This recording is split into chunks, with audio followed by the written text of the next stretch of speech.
Guys, so this is a 200-watt floodlight installed by one of our customers. Look at the lighting. It's only lighting in the air right now. So look at the lighting. Cover a very wide square feet as well. Perfect. Let's go closer to show you how the installation was done. Okay guys, so we are on location. So if you notice from the side that the light flows downwards. So depending on how you do the installation will determine the amount of lighting that you will receive from this particular 200-watt solar floodlight. So the customer installed the light with the lamp turning down. So if it's turned down, and this is about let's see, this was installed at about 10 feet height.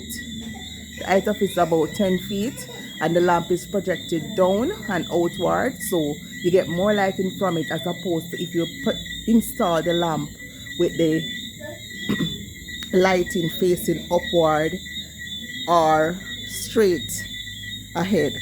So you kind of tilt downward, so you get a better lighting projection from it, as you can see in the demo video here right now. All of this is from the light, 200-watt solar floodlight. Thanks for watching guys. Please subscribe to our channel. Please turn on your post notification bell, and also share this video with other persons, and watch the other videos on our channel to see the demonstration as to how the light is installed, and the product detail video that is also on our channel. Thanks for watching.